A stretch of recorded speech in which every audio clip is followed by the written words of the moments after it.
చేయవలసిన పనులు ఎక్కువగా ఉన్నప్పుడు కానీ, ఆ పనులలో సహాయము అందనప్పుడు కానీ సహజంగా ఒత్తిడికి గురవుతుంటారు.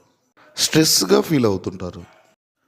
ఇక చింతించుట విషయానికి వస్తే కొన్ని కామన్ అవసరాలు అనగా విద్య, ఉద్యోగం, వివాహం, పిల్లలు, వారి భవిష్యత్తు, ఆర్థిక అవసరాలు, ఈ విధంగా ఒక్కొక్కరి చింతలు ఒక్కో విధంగా ఉంటాయి.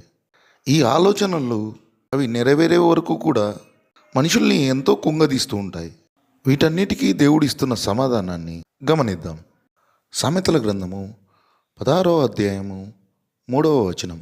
నీ పనుల భారము యెహోవా మీద నుంచుము, అప్పుడు నీ ఉద్దేశములు సఫలమగును. ఈ వచనంలో మీ పనుల భారము అనగా ఇంటిలోని పనుల విషయమైతేనేమి, బయటి పనుల విషయమైతేనేమి, ఆ పనుల భారము యెహోవా మీద మోపుము అనగా దేవుణ్ణి వేడుకొని దేవునికి అప్పగించు. అప్పుడు నీవు చేయవలసిన పని సఫలమవుతుంది అని మహాజ్ఞాని అయిన సొలొమోను ద్వారా దేవుడు తెలియజేస్తున్నాడు. ఇంకా కీర్తనల గ్రంథము 55వ అధ్యాయము 22వ వచనంలో నీ భారము యెహోవా మీద మోపుము, ఆయనే నిన్ను ఆదుకొనును, నీతిమంతులను ఆయన ఎన్నడూను కదలనీయడు. అనగా నీ పనుల భారాన్ని దేవుని మీదకి తోసేసేయి, ఆయనే నిన్ను ఆదుకుంటాడు. ఎవరి సహాయమో అక్కర్లేదు. ఆయన మీద ఆధారపడు వారికి ఆయన ఎన్నడూ కదలనీయడు అని ఎన్నో యుద్ధాలు జయించినటువంటి దావీదు ద్వారా దేవుడు మీతో మాట్లాడుతున్నాడు.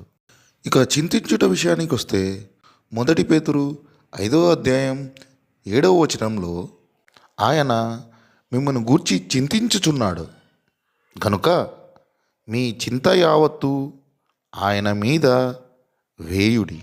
అనగా మీకు ఏ విధంగా చింతలు ఉన్నాయో దేవునికి మీ మీద కూడా అంతే చింత ఉంది. కాబట్టి మీ చింతను మర్చిపోండి, సింపుల్గా ఆయన మీద తోసేయండి అని క్రీస్తు ప్రభువుతో పాటు తిరిగినటువంటి పేతురు సెలవిస్తున్నాడు. అయినా కానీ మీ చింతలు వీడడం లేదనంటే మత్తయి 6:27లో ఈ విధంగా క్రీస్తు ప్రభు వారు తెలియజేస్తున్నారు. మీలోనెవడు చింతించుట వలన తన ఎత్తు మూరెడెక్కువ చేసుకొనగలడు.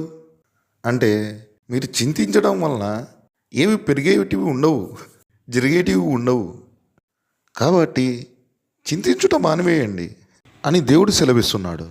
చివరిగా ఫిలిప్పీలోకి రాసిన పత్రిక 4వ అధ్యాయము 6-7 వచనాలను గమనిద్దాం.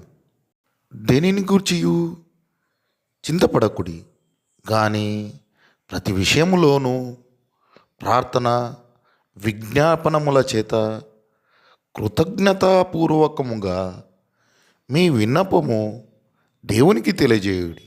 అప్పుడు సమస్త జ్ఞానమునకు మించిన దేవుని సమాధానము యేసుక్రీస్తు వలన మీ హృదయములకును మీ తలంపులకును కావలియుండును.